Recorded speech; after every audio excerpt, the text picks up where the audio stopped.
Hi friends, welcome to our channel Ramana sports analysis. Friends, ఈ వీడియోలో మనం డిస్కస్ చేయబోయే విషయం ఏంటంటే తాజాగా సిఎస్కే టీం మీద కొన్ని ట్రేడ్ రూమర్స్ అయితే బయటకు వస్తున్నాయి.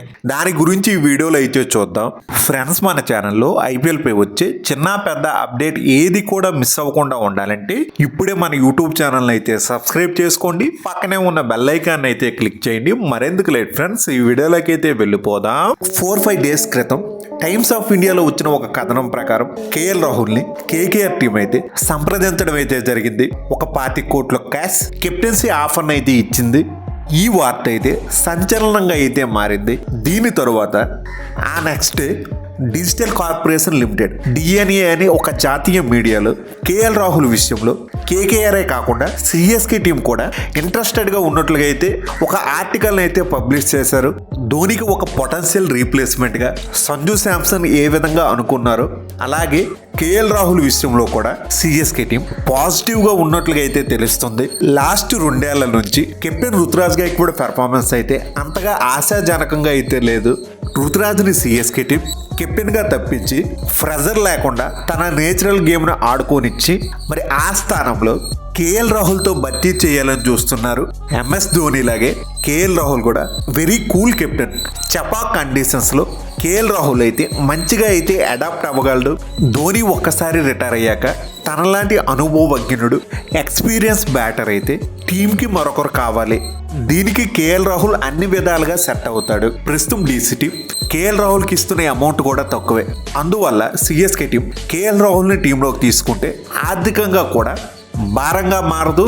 ఇది వాళ్ళ టీంకి ఉపయోగపడుతుంది అని సిఎస్కే టీం అయితే భావిస్తుందట. ఇది ఆ ఆర్టికల్లో వచ్చిన కథనం. కేఎల్ రాహుల్ మీద ట్రేడ్ రూమర్స్ అయితే బయటకు వస్తున్నాయి, కానీ ఢిల్లీ టీం మేనేజ్మెంట్ అయితే తనను వదులుకోవడానికి సిద్ధంగా అయితే లేదు.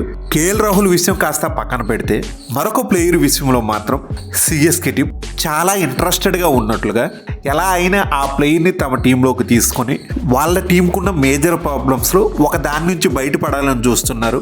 ఆ ప్లేయర్ మరెవరో కాదు, వాళ్ళ టీం లోకల్ ప్లేయర్ అయిన టీ నటరాజన్. ప్రస్తుతం ఢిల్లీ టీంలో ఉన్న నట్టుని సిఎస్కే టీంలోకి తీసుకోవాలని, కుదిరితే ట్రేడ్ ద్వారా కానీ లేకపోతే ఆక్షన్ టేబుల్ మీదకి వెళ్ళి కొనుక్కోవాలని సిఎస్కే టీం మేనేజ్మెంట్ అయితే భావిస్తుంది. నటరాజన్ కోసం ఢిల్లీ టీం చాలా పెద్ద యూజ్ అమౌంట్ అయితే ఖర్చు పెట్టింది. ఆక్షన్లో చూసుకుంటే తన కోసం 10,75,00,000 అయితే స్పెండ్ చేశారు. అంత పెద్ద మొత్తంలో తనని డబ్బులు ఇచ్చి తీసుకున్న తన మీద ఢిల్లీ టీం అయితే అంతగా అయితే ట్రస్ట్ చూపించలేదు.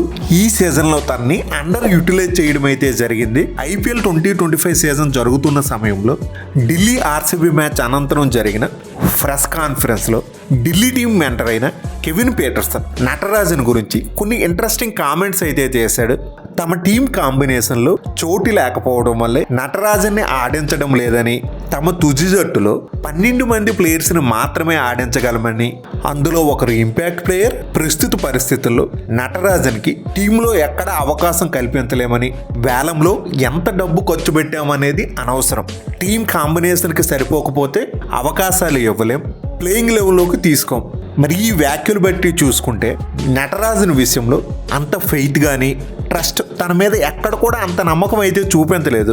ఆక్షన్లో ఒక ప్లేయర్కి 10 కోట్లు పైగా ఖర్చు పెట్టామంటే పక్కా తనకి ప్లేయింగ్ లెవెల్లో అవకాశాలు ఇస్తామని ఉద్దేశం ఉంటేనే అంత అమౌంట్ అయితే ఖర్చు పెడతారు. బట్ ఢిల్లీ టీం థింకింగ్ మాత్రం నటరాజన్ విషయంలో అయితే కాస్త డిఫరెంట్గా అయితే ఉంది. సో మరి ఇప్పుడున్న పరిస్థితుల్లో నటరాజన్కి ఢిల్లీ టీం అయితే రిటెన్షన్లో స్థానం అయితే కల్పించకపోవచ్చు. ప్రస్తుతం నటరాజన్ చూసుకుంటే సిఎస్కే క్రికెట్ అకాడమీలోనే ఆ టీం ట్రైనింగ్ జెర్సీ ధరించి తను ప్రాక్టీస్ చేయడం అయితే జరుగుతుంది. ప్రస్తుతం సిఎస్కే టీంలో వాళ్ళ స్పిన్ బౌలింగ్ లైనప్ స్ట్రాంగ్గా ఉన్నంతగా ఫాస్ట్ బౌలింగ్ లైనప్ అయితే లేదు. వాళ్ళ టీంకి ఫాస్ట్ బౌలర్స్లో మెయిన్ స్ట్రెంత్గా ఉండే మతీస్ పతిరానా కూడా ఈ సీజన్లో అనుకున్నంత స్థాయిలో అయితే సక్సెస్ కాలేకపోయాడు. ఈ సీజన్ సిఎస్కే టీం ఫాస్ట్ బౌలర్స్లో హైయెస్ట్ వికెట్ టేకర్ అయితే ఖలీల్ అహ్మద్ 14 మ్యాచ్ల్లో 15 వికెట్లు అయితే తీశాడు. కొంతవరకు తనైతే ఇంప్రెస్ చేశాడు. చపాక్లో కూడా పిచ్చులు అయితే మారుతున్నాయి. ఇప్పటి వరకు వాళ్ళు స్పిన్ బౌలింగ్ లైనప్కి ఎంత ఇంపార్టెన్స్ ఇచ్చారో మ్యాచ్లు గెలవాలంటే ఇక నుంచి ఫాస్ట్ బౌలింగ్ లైనప్ను కూడా స్ట్రాంగ్గా అయితే చేసుకోవాలి. సో అందుకే మరి నటరాజన్ లాంటి ప్లేయర్ని సిఎస్కే టీం తీసుకోవాలని చూస్తున్నారు. సిఎస్కే టీం ఫ్యాన్స్కి అయితే ఒక గుడ్ న్యూస్. నిన్న ఆగస్ట్ 2 చెన్నైలో జరిగిన ఒక ప్రైవేట్ పార్టీలో ఎంఎస్ ధోని అయితే నెక్స్ట్ సీజన్లో రుతురాజ్ అయితే కంబ్యాక్ అవుతాడు. లీడర్గా టీంని నడిపించబోతున్నాడు. లాస్ట్ సీజన్లో తన పొజిషన్, టీం బ్యాటింగ్ లైనప్ కొంతవరకు అయితే స్ట్రగుల్ అయ్యింది. రాబోయే సీజన్లో రుతురాజ్ గైక్వాడ్ స్ట్రాంగ్ కంబ్యాక్ ఇస్తాడని ధోని అయితే కొన్ని కామెంట్స్ అయితే చేశాడు. దీన్ని బట్టి చూసుకుంటే ఇప్పుడు వరకు కొన్ని స్పెక్యులేషన్స్ అయితే వస్తున్నాయి కదా. ఒకవేళ సంజు శాంసన్ సిఎస్కే టీంలోకి వస్తే తనకి కెప్టెన్సీ ఇవ్వచ్చు, లేదు కేఎల్ రాహుల్ని టీంలోకి తీసుకొని తనని కెప్టెన్గా చేస్తారు. ఇలాంటి రూమర్స్ అన్నిటి మీద కూడా ఎంఎస్ ధోని చెక్ పెట్టినట్లుగా అయితే అయ్యింది. ఇంకా అందరికీ ఒక క్లారిటీ అయితే ఉంటుంది. రాబోయే ఐపీఎల్ 2026 సీజన్లో కూడా సిఎస్కే టీంని లీడ్ చేయబోయేది కెప్టెన్ రుతురాజ్ గైక్వాడ్. మరి ఇది ఫ్రెండ్స్ సిఎస్కే టీం గురించి ఉన్న లేటెస్ట్ అప్డేట్స్ పై ఒక షార్ట్ వీడియో. ఫ్రెండ్స్, ఈ వీడియో మీకు బాగా నచ్చినట్లయితే లైక్ చేయడం మాత్రం మర్చిపోవద్దు. అలాగే మన ఛానల్లో ఐపీఎల్ పై వచ్చే రెగ్యులర్ అప్డేట్స్ ఏవి మిస్ అవ్వకుండా ఉండాలంటే ఇప్పుడే మన యూట్యూబ్ ఛానల్కి అయితే సబ్స్క్రైబ్ చేసుకోండి. పక్కనే ఉన్న బెల్ ఐకాన్ అయితే క్లిక్ చేయండి. నేను మిమ్మల్ని మరో ఇంట్రెస్టింగ్ వీడియోతో మళ్ళీ కలుస్తా. Thank you. By bye friends. జై హింద్.